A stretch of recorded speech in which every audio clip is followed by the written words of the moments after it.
Cümleten selamun aleyküm hanımlar. Diva Patik YouTube kanalıma hepiniz hoş geldiniz. Bugün birlikte 2 şiş dikişsiz çok güzel bir patik yapacağız. Ben patiğimde normal patiklik bir ip kullandım. Bu şekilde ipim. Hemen bu defa ipim biraz farklı olduğu için ipimin markası bu şekilde. Renk kodumuz da hemen şurada yazıyor. İpim bu. Şişlerim 3 numara hanımlar. Hemen modelimi de göstereceğim. İşte modelimiz bu şekilde. Çok güzel, çok şık, hoş bir model oldu. Tabanımız, topuğumuz. Patiğimizin hiçbir yerinde dikişimiz yok. Hanımlar, bu patik benim elimin ölçülerine göre 37, 38 ve 39 numara ayaklar için uyumlu oldu. Daha büyük ya da daha küçük yapmak isteyenler olabilir. Başlangıç sayılarımız aynı olacak hanımlar. Sadece şu ön bölüme benden 2 tane desen eksik yaparak ya da 2 tane desen bir desen, bir iki desen fazla yaparak patiğin boyutunu ayarlayabilirsiniz. Örerken sizlere hatırlatmalarımı da yapacağım. Hemen patiğimize başlayalım. Hanımlar, ben patiğime burun kısmından başladım.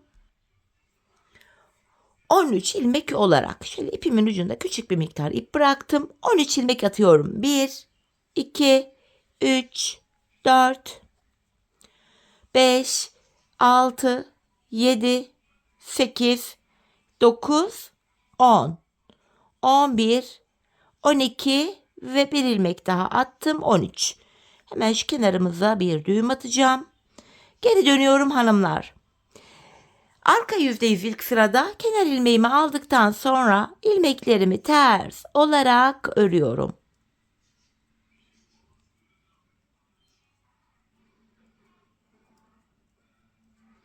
Sonuncu ilmeğimi de ters ördüm. Şimdi tekrar geri dönüyorum. Bu aşamada modelimiz için alt zemini oluşturacağız. Yanlarda buğday başağı desenimiz var hanımlar. Kenar ilmeğimi aldıktan sonra hemen buraya bir ilmek ters örüyorum. Çünkü buğday başağı desenimizin sağında ve solunda her iki tarafta da birer ilmek tersimiz var. Buğday başağı desenim için 3 ilmek düz örüyorum. Tekrardan hemen yanına bir tane ters ördüm. Şimdi ilk kenarı tamamladık. Tam ortaya bir ilmek düz öreceğim hanımlar. Ortada şimdi bir ilmek düzümüz var.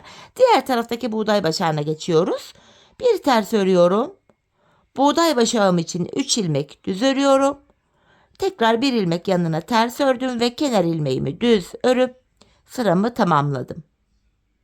Şimdi geri dönüyorum. Arka yüzde hanımlar ilmekleri gördüğüm gibi öreceğim. Düzleri düz, tersleri ters. Kenar ilmeğimi aldım. Hemen önde bir ilmek düzüm var. Düz. Yanındaki 3 ilmeğim ters. Bakın hemen burada bir ilmek düz var. Tam ortada bir tersimi ters ördüm. Tekrar bir düz. Buğday başağımın 3 ilmeği ters. Yanında bir ilmek düzüm var ve arka yüzde kenar ilmeğimi ters olarak ördüm. Tekrar ön yüze geldik. Şimdi ön yüzde artırmalarımıza da başlayacağız hanımlar. Kenar ilmeğimi aldım. Bir tersimi ters ördüm. Buğday başağımın 3 ilmeğini düz örüyorum. Tekrar hemen yanına bir tersimi ördüm. Hanımlar, hemen şu aradaki ters ilmeklerden hemen sonra ve hemen diğer sol taraftaki buğday başağının tersinden hemen önce artırmaları yapacağız. Bakın bir tane artırma bir tane ters ördüm. Hemen artırmamı yapıyorum. Ortadaki bir ilmeğimi düz ördüm. Bakın hemen şurada da ters var. Buraya da bir artırma yaptım. Bir tersimi ters örüyorum. Yanındaki 3 ilmeğim düz. Bir ters ve kenar ilmeğim düz. Geri dönüyorum, arka yüzdeyim. İlmekleri gördüğüm gibi örüyorum. Kenar ilmeğimden sonra bir ilmek düz. 3 ters. Bir ilmek düz. Artırdığımız ilmekleri de arka yüzde ters öreceğiz hanımlar. Bakın ön yüzde düz, arka yüzde ters öreceğiz aradaki ilmekleri. Yani şu bölümü. Tekrar bir ilmek düzüm var. 3 ters. Bir ilmek düz. Kenar ilmeğimi de ters ördüm. Şimdi ön yüzdeyiz hanımlar. Hem buğday başağını oluşturacağız, hem de artırmalara devam edeceğiz. Kenar ilmeğimi aldım. Bir ilmek tersimi ördüm. Şimdi ortada 3 düz ilmeğim var. Tam ortadaki ilmeğin bakın 1, 2, 3 ilmek altına inerek uzunca bir ilmek çıkarttım. Ortadaki 3 ilmeğimi düz örüyorum. Tekrar aynı yere girerek ikinci kez uzun bir ilmek çıkarttım. Yanındaki bir tersimi örüyorum. Hemen buraya bakın, tersten sonra artırmamı yaptım. Aradaki 3 ilmeğimi düz ördüm. Bakın buradaki ters ilmeğimden önce yine burada da artırmamı yapıyorum. Bir ilmek ters ördüm. Şimdi buğday başağını burada da kuracağız. Ortadaki ilmeğimin 1, 2, 3 ilmek altına inerek şöyle uzunca bir ilmek çıkarttım. Ortadaki 3 ilmeğimi düz örüyorum. Tekrar aynı yere girerek uzunca bir ilmek daha çıkarttım. Bir tersim var ve kenar ilmeğim düz. Bu şekilde. Şimdi geri dönüyorum hanımlar. Arka yüzde kenar ilmeğimi örmeden aldım. Bir ilmek düzümü örüyorum. İp benden tarafta. Arka yüzde şu uzun ilmeği örmeden alıyorum. Aradaki 3 ilmeğim ters. Ve uzun ilmeği yine örmeden aldım. Bir düzümü ördükten sonra artırdığım ilmekler dahil bu aradaki ilmeklerim ters örülüyor arka yüzde. Bakın bu artırdığımı da yine ters ördüm. Bir ilmek düzümü ördüm. İpi kendime doğru aldım. Uzun ilmeği örmeden alıyorum. 3 tersimi ters örüyorum. Tekrar uzun ilmeği örmeden aldım. Bir ilmek düzüm ve son kenar ilmeğimi de ters ördüm. Şimdi ön yüzdeyiz hanımlar. Kenar ilmeğimi aldım. Yanındaki bir tersimi ördüm. Bakın bu uzun ilmek ile bu ilk düz ilmek, ikisini bir keserek örüyorum. Ortadaki bir ilmeğimi düz ördüm. Ardından şu uzun ilmeğimi şu üçüncü ilmeğimin önüne getireceğim. İkisini bir keserek örüyorum. Bu şekilde. Yanındaki bir tersimi ters ördüm. Tekrar ön yüzdeyim, artırmamı yapıyorum. Ters ilmeğimden sonra aradaki ilmeklerim düz örülüyor. Bakın şu ters ilmeğime kadar geldim. Hemen buraya da artırmamı yaptım. Bir tersim var. Bu uzun ilmek ile önündeki düz ilmeğin ikisini bir ördüm. Ortada bir düzüm var. Bu ikinci uzun ilmeği de üçüncü ilmeğin önüne getirip ikisini bir örüyorum. Bir ilmek ters ve kenar ilmeğim düz. Bu şekilde. İlmek sayılarımız da artıyor. Bakın kaç ilmeğimiz olmuş? 2, 4, 6, 8, 10, 12, 14, 16, 18, 19 ilmeğimiz olmuş. Biz bu artırma işlemine hanımlar 27 ilmek olana kadar devam edeceğiz. Arka yüzdeyim. Şimdi ilmekleri gördüğüm gibi öreceğim. Kenar ilmeğimi aldım. Bir düz. 3 ilmek tersim var. Yanında bir ilmek düzüm var. Şu aralardaki ilmeklerimin tamamını ters örüyorum. Bakın hepsini ters ördüm. Tekrar bir ilmek düzüm var. 3 ilmek ters. Bir ilmek düz ve kenar ilmeğimi ters ördüm. Şimdi ön yüzde hemen buğday başağı desenimize devam edeceğiz. Kenar ilmeğimi aldım. Bir ilmek ters. Hemen bakın ortada 3 ilmeğim var. Ortadaki ilmeğimin 3 ilmek altına inerek uzun bir ilmek çıkarttım. 3 ilmek düz örüyorum. Tekrar aynı yere girerek bir ilmek daha çıkarttım. Şimdi buğday başağı modelimizde birinci sıradayız. Yanına bir ilmek ters ördüm. Hemen artırmamı yapıyorum. Aralardaki ilmeklerim düz. Bakın bu ilmeklerimi düz ördüm. Tekrar hemen artırmamı yapıyorum. Bir ilmek tersimi ördükten sonra burada da ortadaki ilmeğimin 3 ilmek altına inerek bir ilmek çıkarttım. 3 ilmek düz örüyorum. Tekrar aynı yere girerek bir uzun ilmek daha çıkarttım. Yanında bir tersim var ve kenar ilmeğimi düz ördüm. Hem artırma yaptık hem de buğday başağının birinci sırasını kurduk. Arka yüzdeyiz. Buğday başağında ikinci sıradayız. Kenar ilmeğinden sonra bir ilmek düz örüyorum.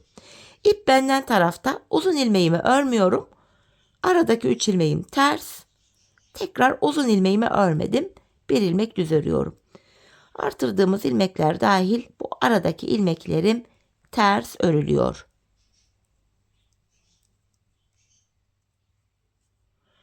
Yanında bir ilmek burada düzüm var. Yine bakın uzun ilmeği örmeden aldım. 3 ilmek ters ve tekrar uzun ilmeği örmüyorum. Bir ilmek düzüm var ve kenar ilmeğimi ters ördüm. Şimdi ön yüzde desenim buğday başağı modelimizde 3. sıradayız. 4 sıradan oluşuyor. Her 4 sırada bir aynı işlemi tekrar ediyoruz. Kenar ilmeğimi aldım. Bir tersim var. Bu uzun ilmek ile ilk düz ilmeğimi ikisini bir ördüm. Ortaya bir ilmek düz örüyorum. Tekrardan bu uzun ilmeği düz ilmeğin önüne bırakıp ikisini bir kestim. Yanında bir tersim var. Hemen artırmamı yapıyorum. Aradaki ilmeklerim düz örülüyor.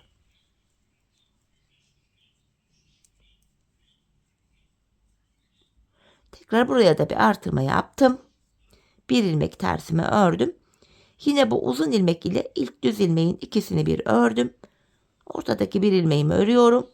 Ardından bu ikinci uzun ilmeği üçüncü ilmeğimin önüne bırakıyorum. İkisini bir kesiyorum. Bu şekilde. Bir ilmek tersim var ve kenar ilmeğimi düz ördüm. Şimdi geri dönüyoruz hanımlar. Arka yüzdeyiz. Modelde 4. sıramız. İlmekleri gördüğümüz gibi öreceğiz. Kenar ilmeğimden sonra bir düz, 3 ters, tekrar bir düz. Aralardaki ilmeklerimi ters örüyorum yine.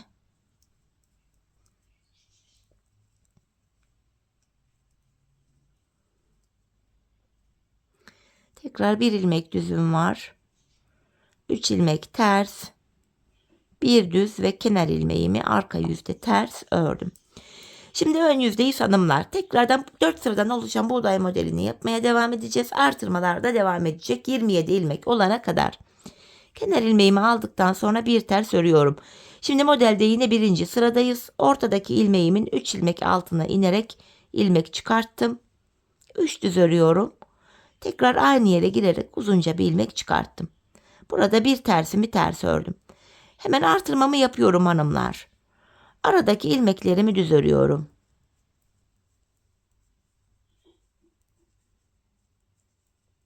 Bakın şu ters ilmeğime kadar hepsini düz ördüm. Hemen buraya da artırmamı yaptım. Bir tersimi ördükten sonra orta ilmeğimin 3 ilmek altına inerek uzun bir ilmek çıkarttım. 3 düz örüyorum. Tekrar orta ilmeğimden bir ilmek çıkarttım. Bir ilmek ters ve kenar ilmeğimi ördüm. Yine buğday başağında 1. sırayı yaptık. Arka yüzde tekrar ilmekler gördüğümüz gibi örülüyor. Buğday başağında 2. sıradayız arka yüzde. Yine uzun ilmekleri örmeden alacağız. Diğer ilmekleri tekrar gördüğümüz gibi öreceğiz.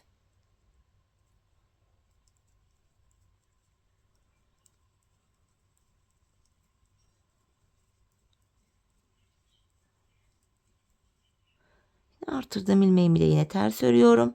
Bir düz. Uzun ilmeklerimi tekrar örmeden sağ şişime alıyorum. Bir düz ve kenar ilmeğim ters. Evet hanımlar. Şimdi tekrar ön yüzdeyi son kez artırmaları yapacağız. Bu artırmada 27 ilmek olacak. Sayalım burada. 2 ilmek şurada var. Ortada şu uzun ilmekleri toplayacağız. Onları saymıyorum. 3 ilmek de burada 5. 6, 7, 8, 9, 10, 11, 12, 13, 14, 15, 16, 17, 18, 19, 20. Burada 3 ilmek 23, 2 de burada 25. Bir kere daha artırma yapacağız. Sonra artırma işlemi bitiyor. Kenar ilmeğimi aldım. Bir ters örüyorum. Modelde 3. sıramız bu uzun ilmek ile öndeki ilmeğin ikisini bir ördüm. Ortaya bir ilmek düz örüyorum. Tekrar bu ikinci uzun ilmeği de yanındaki ilmekle birlikte örüyorum.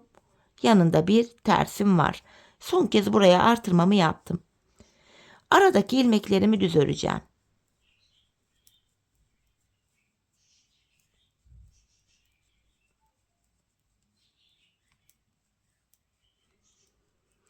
Ve burada bir ilmek tersimi ördüm. Pardon, ters örmeden önce buraya da son kez artırmamızı yapıyoruz. Bir tersimi ördüm.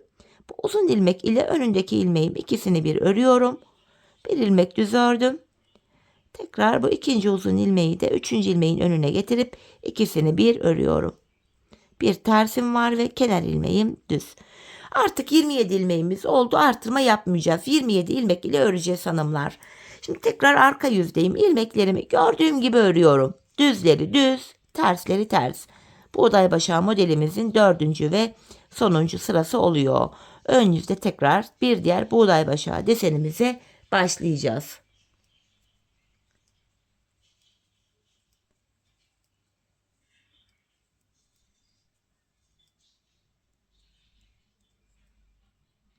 Artırdığım ilmeği de ters ördüm. Bir düzüm var.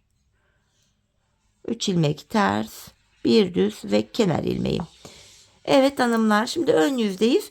Artırma yapmayacağız. 27 ilmek ile devam edeceğiz. Ve yine buğday başağı modeline başlayacağız. Bu sırada yine modelin ilk sırasını göstereyim. Kenar ilmeğimden sonra bir ters ördüm. Şu ortadaki ilmeğimin 3 ilmek altına inerek uzunca bir ilmek çıkarttım. 3 düz örüyorum. Aynı yerden bir ilmek daha çıkarttım. Yanında bir tersim var. Bakın artırma yapmıyorum artık. Aradaki ilmeklerim düz. Dediğim gibi buralar 27 ilmek ile örülecek artık. Ters ilmeğime kadar ördüm. Bakın yine tersimi de örüyorum. Tekrar burada da ortadaki ilmeğin 3 ilmek altına inerek ilmek çıkarttım. 3 ilmek düz örüyorum. Tekrar aynı yere girerek bir uzun ilmek daha çıkarttım. Bir tersim var ve kenar ilmeğimi düz ördüm. Böylece hanımlar, bakın burada 1, 2, 3 tane buğday başağı modelini yaptık. Dördüncünün ilk sırasını oluşturduk. 27 ilmek ile biz bu işleme devam edeceğiz. Artırma yapmadan her 4 sırada bir buğday başağı desenimizi kuracağız. Hanımlar, biz bu işleme şu bölümde bakın şurada 1, 2, 3, 4, 5, 6, 7, 8, 9 tane buğday başağı deseni olana kadar yaptım hanımlar burayı. Bakın şurada şu anda 1, 2, 3 tane yaptım. Dördüncüyü de başlattık. Burada 9 tane yaptım. Sizler eğer 40-41 numara yapacağım diyorsanız buraya 10 tane buğday başağı modeli yapın hanımlar. Yok ben daha küçük yapacağım, 35-36 numara yapacağım diyenler varsa da buraya 9 değil de 8 tane buğday başağı modeli yapacaklar hanımlar. Ölçü burada ayarlanıyor. Şimdi hep birlikte dediğim gibi ben 9 tane yaptım. 9'uncunun 4. sırasını bitirdim. Sonra patiğimin şu bölümlerine geçtim. Sizler ölçülerinize göre artık 9 mu yapacaksınız, 8 mi, 10 mu? Bu bölümü tamamlayın. Gelin hanımlar, ardından buluşalım. Birlikte devam edeceğiz. Evet hanımlar, patiğimin bu bölümünü ördüm geldim. Burada 9 adet buğday başağı desenim var. En son 9. modelimin arka yüzde 4. sırasını yaptım. Ön yüzdeyim. Yine buğday başağı desenlerimiz aynı şekilde devam edecek. Sadece orta bölümlerde haroşa örgü uygulaması yapacağız hanımlar. Öncelikle kenar ilmeğimi aldıktan sonra bir ilmek tersimi ördüm. Tekrar yeni buğday başağı desenime devam ediyorum. Ortadaki ilmeğin 3 ilmek altına inerek bir ilmek çıkarttım. Aradaki 3 ilmeğimi düz örüyorum. Tekrar aynı yerden bir ilmek daha çıkarttım. Bir tersimi ters ördüm. Aradaki ilmekler haroşa olacak. Ben haroşa örgümüzün hem arka yüzünde düz örgü örerek elde ediyorum. Şimdi ön yüzdeyim. İlmekleri düz örüyorum.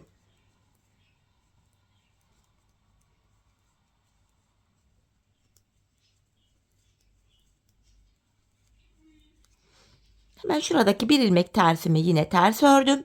Buğday başağı modelimi burada da uygulayacağım. Aynı şekilde buraya da desenimi yapıyorum. Tekrar alta inerek bir uzun ilmek çıkarttım. Bir ilmek ters ve kenar ilmeğim.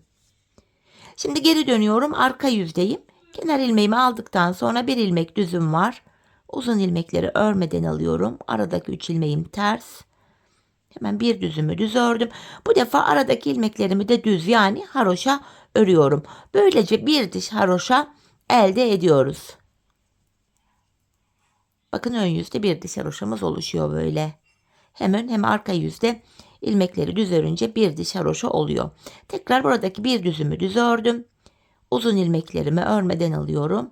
Diğer ilmeklerimiz yine gördüğümüz gibi örülüyor. Kenar ilmeğim ters. Şöyle baktığımızda hanımlar, bir diş haroşamız oluştu. Yanlarda buğday başağı deseni aynı şekilde devam edecek. Ortada haroşa yapacağız. Ta ki burada 3 diş haroşamız olana kadar. Bakın ilk dişini birlikte yaptık. 2 diş daha haroşa örelim gelelim. Evet hanımlar, bakın burada 3 diş haroşam oluştu. Şimdi ön yüzdeyim. Yine devam edeceğim. Kenar ilmeğimi aldıktan sonra bir ilmek ters örüyorum. Hemen şurada uzun ilmek ile öndeki ilmeği düz ördüm. Yine buğday başağını aynı şekil yapıyorum. İkinci düz uzun ilmeği de üçüncü düz ilmeğin önüne bırakıp ikisini bir ördüm. Aradaki bir tersim ters. Ortadaki ilmeklerimi yine haroşa örüyorum hanımlar.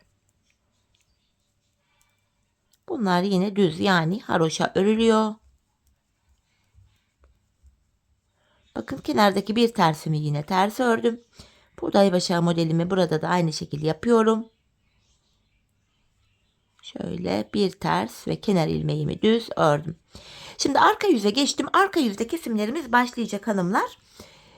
Kenar ilmeğimi aldıktan sonra bir ilmek düzüm var. 3 ilmek tersimi ördüm. Tekrar bir ilmek düz ördüm.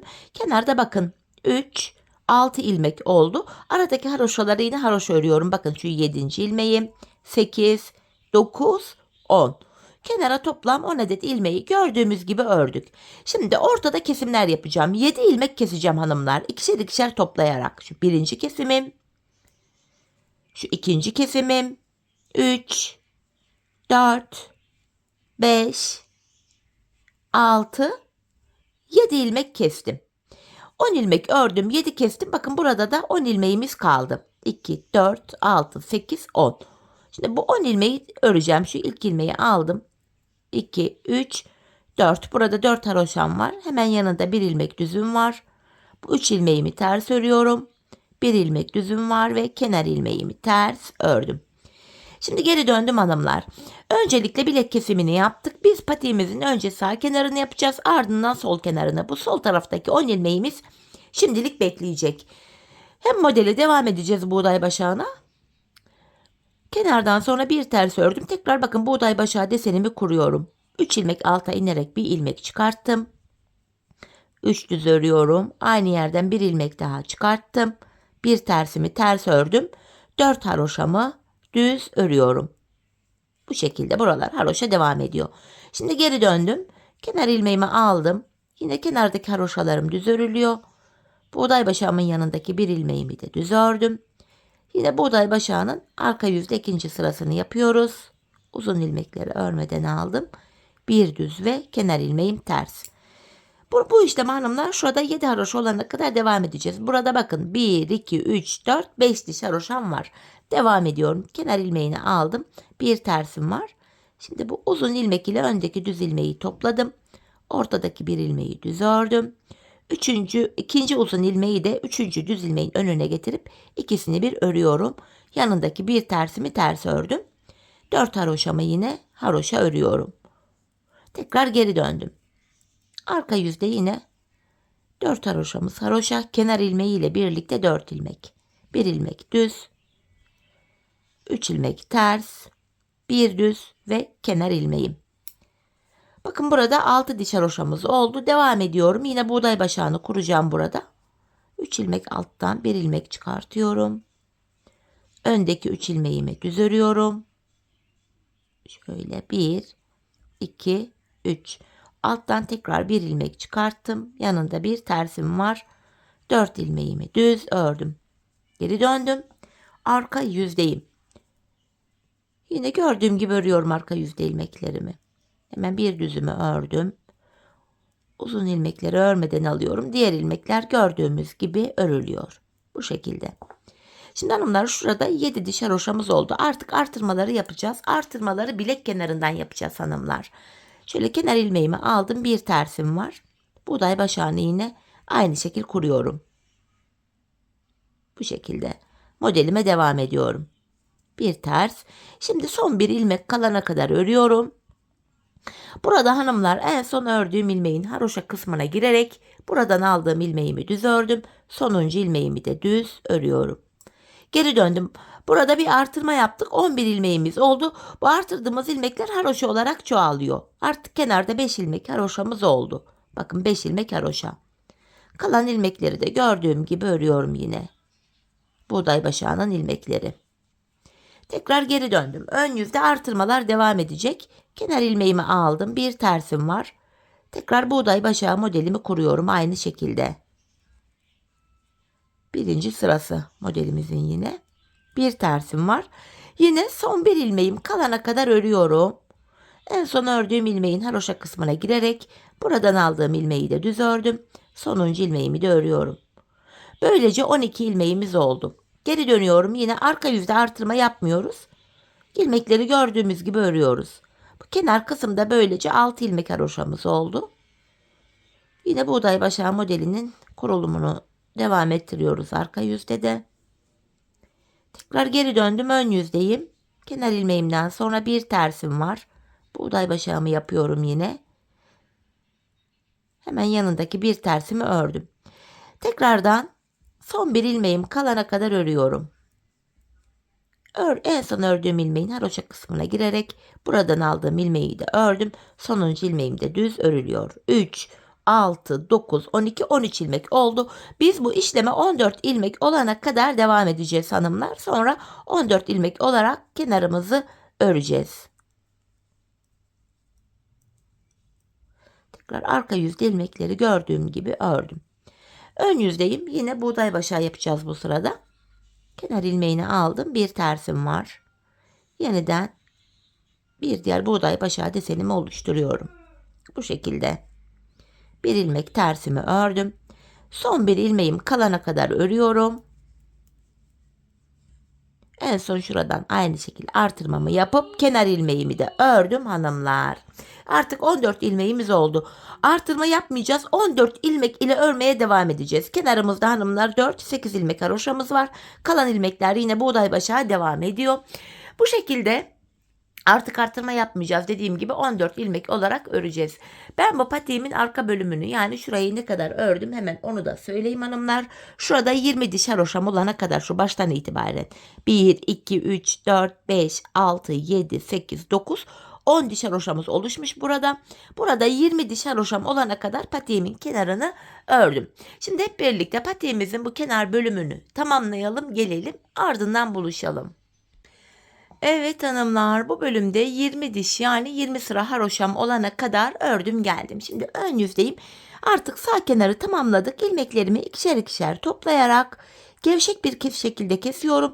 Çok sıkı kesim yapmayalım çünkü patiğimizin topuk bölümünü yaparken bu kesim yaptığımız V şeklinde kenar ilmek yerleri var. Buralardan ilmekler çıkaracağız. İlmekleri kolay çıkartabilmek için gevşek bir kesim yapıyoruz.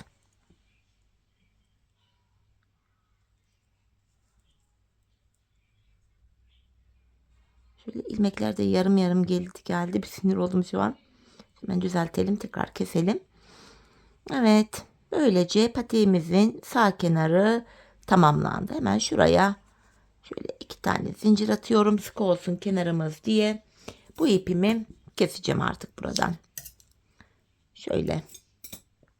Şimdi hanımlar patiğimizin sol kenarını yapacağız. Sağ kenar nasıl olduysa sol kenarda öyle olacak. Şu iç taraftan ön yüzden ipimi ekleyeceğim.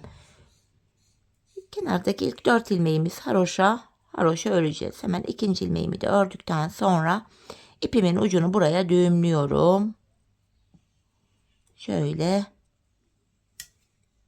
kenardaki 4 ilmek haroşamı ördüm.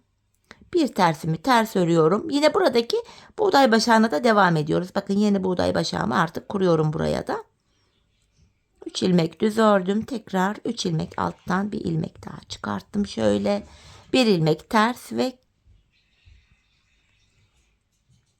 ve şöyle kenar ilmeğimi ördüm. Geri dönüyorum. Arka yüzde yine aynı şekil buğday başağına devam edeceğiz. Modelin ikinci sırası bu. Buğday başağının yanında bir ilmek düzüm var. 4 ilmek haroşamı örüyorum. Şimdi tekrar geri döndük hanımlar. Bakın şurada 1, 2, 3, 4, 5 diş haroşamız oluştu. Şurada 7 ilmek haroşa, 7 diş 7 sıra haroşa olana kadar bu şekilde modelimizi devam ettirelim, gelelim. Evet hanımlar, bakın burada 7 sıra haroşamız oluştu. Artık artırmalara başlayacağız. Şu bilek kenarından artıracağız. 14 ilmek olana kadar. Öncelikle kenar ilmeğimi alıyorum. Bu taraftaki artırma şöyle oluyor. Öndeki ilmeğimin şu haroşa kısmına girerek buradan aldığım ilmeğimi düz ördüm. Yanda 5 ilmek haroşamız oldu. Bir tersimi ters örüyorum. Buğday başağı modelimizi aynı şekilde yine devam ettiriyoruz. Şöyle bir ters ve kenar ilmeğim düz. Böylece hanımlar artırma yaptık. 11 ilmeğimiz oldu. Arka yüzde artırma yapmayacağız. İlmeklerimizi gördüğümüz gibi örüyoruz. Bir ilmek düz ördüm ve kenardaki 5 haroşamı da yine düz örüyorum. Tekrar ön yüzdeyim. Yine aynı şekilde artırmayı yapıyorum. Kenar ilmeğimi aldım. Öndeki bölümün haroşa kısmına girerek buradan aldığım ilmeği de düz ördüm. Haroşalar haroşa örülüyor. Bir ilmek tersim var ve tekrar bakın buğday başağı modelini Tekrar ediyoruz burada. Yine bu sol kenarın artırmaları da bu şekilde oluyor. Kenar ilmeğinden sonra hanımlar hemen öndeki ilmeğin haroşa kısmına girerek artırmayı yapıyoruz. Buğday başağı modeli de dediğim gibi aynı şekilde devam ediyor. Burada 14 ilmek olana kadar artırmamızı yapmıştık. Bu sol kenarda da 14 ilmek olana kadar artırmayı yapacağız. Sonra 14 ilmek ile örmeye devam edeceğiz. Ta ki şu bölümde toplam 20 diş haroşamız olana kadar, yani şu kenar bölümde. Yine bu sol kenarımızı da sağ kenarda olduğu gibi örelim, ardından buluşalım. Evet hanımlar, patiğimin sol kenarında tamamladım. 20 diş haroşamı ördüm ve sağ kenarda olduğu gibi ön yüzde ilmeklerimi kestim. Şimdi patiğimizin şu kenar bölümlerini yapacağız hanımlar, şu yan taraflarını. Bu yan bölümlerinde misinalı şiş kullanılabilir, fakat ben misinalı şiş kullanmakta zorlandığım için şu şekilde yedek 2 şiş daha kullanacağım. Ama dediğim gibi misinalı şişlerle de rahatlıkla yapılabiliyor. Şimdi hemen şuradaki kesim yaptım. En son bir ilmeğim kalmıştı. Bunu şişime alıyorum. Bakın buralarda kenar ilmek yerleri var. Sırasıyla bu kenar ilmek yerlerinde ilmeğin iki kanadına birden girerek şöyle ilmekler çıkartıyorum. Bakın 5 ilmeğim oldu.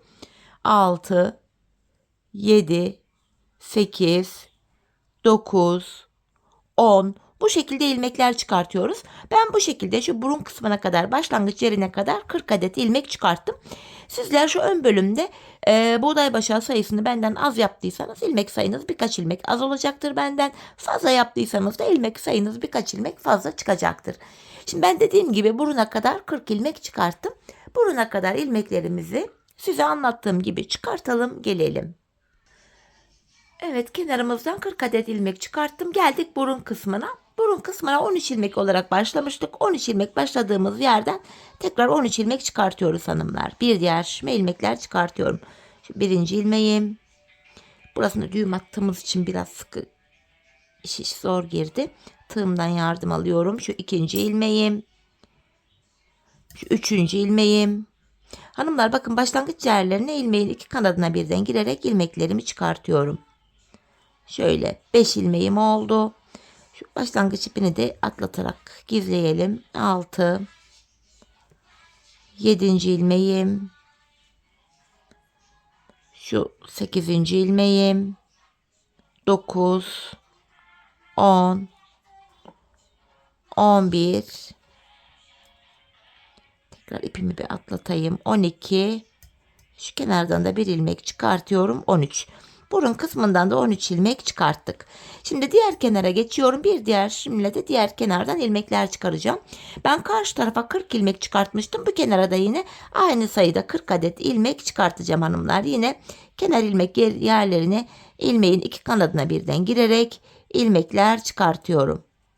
Bu şekilde 40 adet ilmeğimizi çıkartacağız. Kenardaki ilmek sayıları eşit olacak. Şöyle yine saydığımızda 5 ilmeğimiz oldu. Bu uca kadar ilmeklerimi çıkaracağım. Siz de karşı tarafa kaç ilmek çıkarttıysanız bu kenara da aynı sayıda ilmeklerinizi çıkartın, gelin. Evet hanımlar, 40 ilmek de bu kenardan çıkarttım. Şimdi geri dönüyoruz. Kenar bölümlerini öreceğiz. Yine haroşa yapacağız hanımlar. Kenar ilmeğimi aldıktan sonra ilmeklerimi sırasıyla düz, yani haroşa olarak örüyorum. Bu şekilde. Bakın ön yüze bir diş haroşamız düşüyor. Bu şekilde önce bu ilk şişimizi, sonra burundaki 13 ilmeği ve sonra diğer şişimizdeki ilmeklerimizi bu uca kadar haroşa örelim, gelelim. Evet hanımlar, bakın bu uca kadar ilmeklerimi ördüm. Şu kenarımızda bir diş haroşamız oluştu. Biz burada haroşalarımızı örmeye devam edeceğiz. Diğer uca kadar öreceğiz, döneceğiz, öreceğiz, döneceğiz. Bakın şu anda tekrar ön yüzdeyim. Önce ilk şişimi, sonra burun kısmını, sonra diğer şişimi sıra sonuna kadar, buraya kadar öreceğim. Tekrar geri döneceğim. Aynı şekilde düz öreceğim. 2 diş haroşa olacak. Aynı işlemi tekrar edeceğim. 3 diş tekrar edeceğim. 4 diş. Bu kenarımızda hanımlar toplamda 4 diş haroşamız olana kadar öreceğiz. Bakın 1, 2, 3, 4. Hanımlar 40-41 numara yapacak olanlar burayı bir diş daha haroşa fazla yapabilir. Yani 5 diş haroşa olarak da örebilir. Şimdi bu kenar bölümdeki haroşalarımızı tamamlayalım. Ardından buluşalım. Evet hanımlar, patiğimin kenar bölümüne 4 diş haroşamı ördüm geldim. Şimdi burundan başlayarak tabanımıza geçeceğiz hanımlar. Öncelikle buruna gelebilmek için bu ilk şişteki ilmeklerimizi örmemiz gerekiyor. Buruna kadar olan 13 ilmeği. 13 ilmeğe kadar olan ilmekleri. Bu şekilde hanımlar burun kısmına kadar olan şu ilk şişteki ilmekleri örelim gelelim. Evet, ilmeklerimi ördüm hanımlar. Şimdi burun kısmındaki 13 ilmeğimi de öreceğim öncelikle. Yine haroşaya devam ediyoruz burada.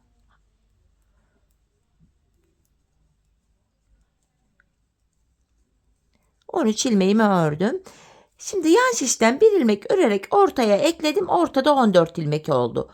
Ardından geri dönüyorum. İpimiz bu taban bölümde hep karşıda olacak. İlk ilmeği örmeden alacağız. Şimdi buradaki 14 ilmeğimizi öreceğim.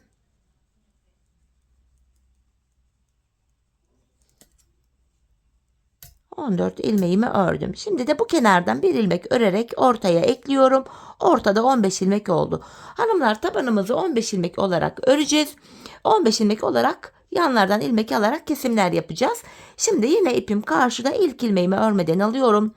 Bu 14 ilmeğimi öreceğim tabandaki. Yani tabanımda son bir ilmeğim kalana kadar öreceğim. Sonuncu ilmeğimde kesimimi yapacağım. 15 ilmek olarak bu şekilde yapacağız hanımlar. 14 ilmeğimi ördüm. Bakın sonuncu ilmeği örerken yan şişten de bir ilmek alıp ikisini keserek ördüm. Geri dönüyorum. İpim karşıda. İlk ilmeğimi örmeden aldım. Tekrar tabanımda son bir ilmek kalana kadar öreceğim. Yani 14 ilmeğimi öreceğim. 15. yani sonuncu ilmekte de kesimimi yapacağım. Yine bakın son bir ilmek kaldı. Bu 15. ilmekte yine yandan da bir ilmek alıp kesimimi yaptım. Tekrar geri dönüyorum. Yine ipim karşıda, ilk ilmeği örmeden aldım. Aynı işlemi yapacağız hanımlar. Tabanımız 15 ilmek üzerinden bu şekilde örülecek. Bakın burada son bir ilmek kaldı. Bunu örerken yandan da bir ilmek alıp ikisini kestim. Tekrar kesimden sonra geri döndüm. İpim karşıda, ilk ilmeğimi örmeden aldım. Yine ilmeklerimi örüyorum.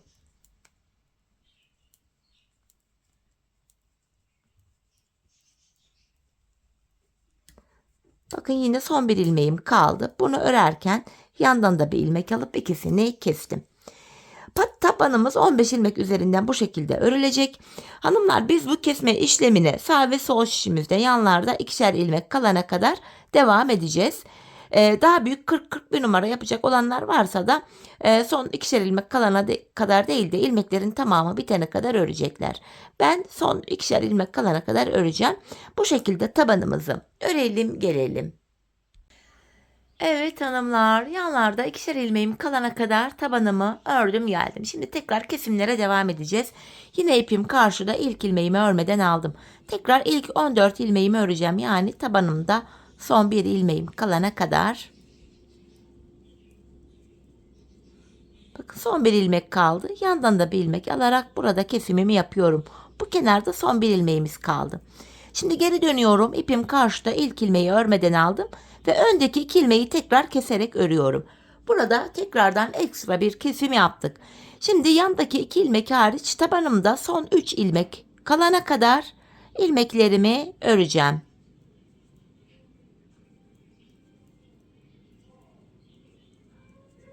Bakın son 3 ilmeğim kaldı. Öndeki 2 ilmeği kesiyorum. Sonuncu ilmeği örerken kenardan da bir ilmek alıp ikisini bir kestim. Tekrar geri dönüyorum. Yine ipim karşıda, ilk ilmeği örmeden aldım. Bu defa artık son 2 ilmeğim kalana kadar öreceğim. Son 2 ilmeğimi yine kesiyorum. Geri döndüm. Yine ilk ilmeğimi aldıktan sonra öndeki 2 ilmeğimi kesiyorum. Tekrar uç kenarda son bir ilmek kalmıştı. Bu hariç tabanımda son 3 ilmeğim kalana kadar ilmeklerimi öreceğim. Yine öndeki 2 ilmeği kesiyorum. Sonuncu ilmeği örerken kenardaki bir ilmeği de aldım. İkisini bir örüyorum. Hanımlar, burada bakın 4, 8, 9, 10, 11 ilmek kaldı. Artık 11 ilmek ile bu arka bölümü öreceğim. Şimdi yapacağım işlem şöyle. İpim karşıda, ilk ilmeğimi aldım. Arka bölümde de haroşa öreceğiz. Son 2 ilmek kalana kadar ilmeklerimi örüyorum. Son 2 ilmeğimi kestim. Hemen şurada ilk kenar ilmek yerim var şu kenarımızda. İlmeğin 2 kanadına birden girerek buradan ilmek çıkarttım. Tekrar 12 ilmek 11 ilmek oldu. Bu şekilde hem patiğimizin arkasını örmüş oluyoruz hem de arka bölüm bu kenarlara eklenmiş oluyor. İlmek çıkarttıktan sonra geri döndüm. İpim karşıda, yine ilk ilmeğimi aldım. Yine son 2 ilmeğim kalana kadar örüyorum. Son 2 ilmeğimi kestim yine. Sağ kenarda ilmek çıkartırken geri döndüm. Ön yüzde çıkaracağım. Öyle daha çok kolayıma gidiyor. Hemen şuradaki kenar ilmek yerine ilmeğin 2 kanadına birden girerek buradan da ilmeğimi çıkarttım.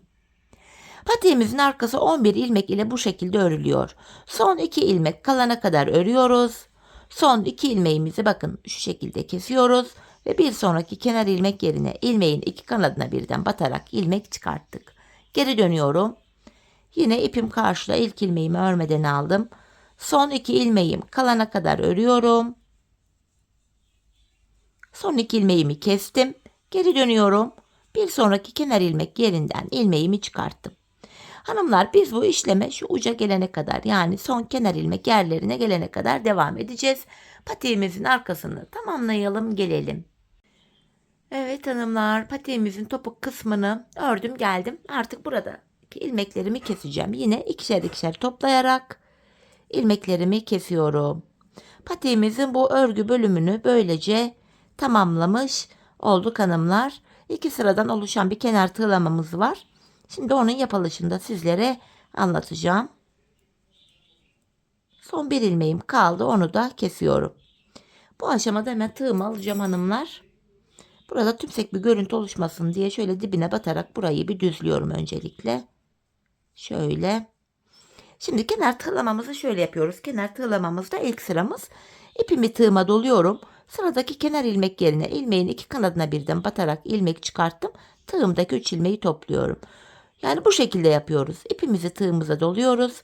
Sıradaki kenar ilmek yerine batıp ilmek çıkartıyoruz ve tığımızdaki 3 ilmeği topluyoruz. Şu kenar bölümden kalan ipimizin ucunda burada şöyle arada kaynatarak getirdim. İp gizlenmiş oldu böylece. Bu şekilde devam edeceğiz hanımlar. Bunu çok sıkarak yapmayalım, yoksa patik ayağımıza girmez. Biraz esnek yapalım. Daha kullanışlı olur. Bu şekilde patiğimizin çevresini şu ilk başladığımız yere kadar dolanıp gelelim. Evet, ilk başladığımız yere kadar kenar tığlamamın ilk sırasını yaptım. Şimdi ikinci sırasındayız. Bu defa ters sık iğne yöntemi yapacağım. Bakın geri geri gideceğim. Bir gerideki sık iğnenin içine batarak ilmek çıkartıyorum. Tığımdaki ilmekleri topluyorum. Bir gerideki sık iğnenin içine batarak ilmek çıkartıyorum. Tığımdaki ilmeklerimi topluyorum. Bu defa geri geri gidiyoruz. Bu şekilde. Bakın bir gerideki sık iğnenin içine batarak ilmek çıkartıyorum. Ve tığımdaki ilmeklerimi topluyorum. Şöyle. Yine bu şekilde patiğimizin çevresini şu ilk başladığımız yere kadar dolanalım gelelim. Evet hanımlar, kenar oyamın ikinci sırasında tamamladım. En son şu kenarımıza bir zincir çekip artık ipimizi kesiyorum. Hemen ipimizin ucunu gizleyeceğim hanımlar. Arka ilmek aralarına girerek patiğimizi böylece bitirmiş olduk. Şu bir de düğüm tekniğiyle ucunu şöyle sıkılayım, çıkmasın, açılmasın. Patiğimiz bu kadardı hanımlar. Şöyle. Evet, bakın hanımlar, görüntü itibariyle hemen düzeltiyorum. Patiğimiz şöyle. Haroşa örgü olduğu için bu alt bölümleri falan gayet esnek, ayağı saran bir model oldu. Bu şekilde. Hemen ayağımıza da giydireceğim, manken ayağımıza. Patiğimizin ayaktaki duruşuna da birlikte bakalım. Çok güzel, çok şık, çok hoş bir model oldu hanımlar. Ben çok beğenerek yaptım. Umarım sizler de benimle birlikte beğenerek, severek yaparsınız. Yapacak olanlara da şimdiden kolay gelsin diyorum. Patiğimizin işte ayaktaki duruşu da bu şekilde. Şöyle. Bakın patiğimizin tabanı. Topuk kısmı. Model şöyle, ipimizin ucunu iyi gizleyememişim. Şöyle alayım bir. Evet. Patiğimiz bu. Hanımlar, bu patiğe bir tam ipten başlamıştım. Bakın şu uç kısımlarını da getireyim. İşte bu kadar ipimiz de arttı. Yani bir ip yetti de arttı bile. Evet, yine birlikte güzel bir modelin daha sonuna geldik. Umarım sizlere faydalı, hoş bir video olmuştur. Yeni modellerde, yeni videolarda buluşmak dileğiyle. Şimdilik hoşça kalın, sağlıcakla kalın.